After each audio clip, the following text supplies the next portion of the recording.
Hi there, welcome to the next video. In this video, we will learn about velocity chart. The velocity chart shows the amount of value delivered in each sprint, enabling you to predict the amount of work the team can get done in future sprints. It is useful during your sprint planning meetings to help you decide how much work you can feasibly commit to. The velocity chart can only be accessed if you are using the Scrum project template. The x-axis displays the last 7 sprints completed by the team. The y-axis displays the statistics used for estimating stories. Estimates can be based on story points, original time, or issue count.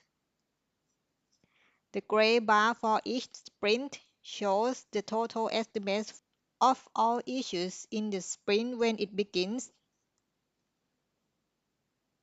After the sprint has started, any stories added to the sprint or any changes made to estimates will not be included in this total.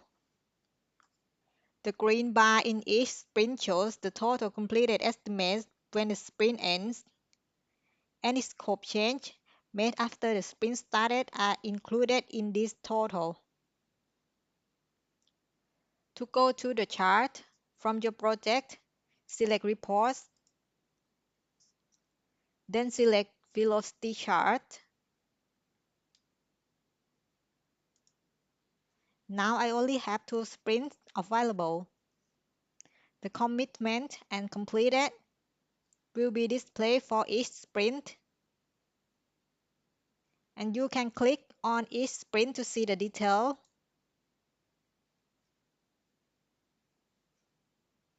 About the completed issues in the sprint,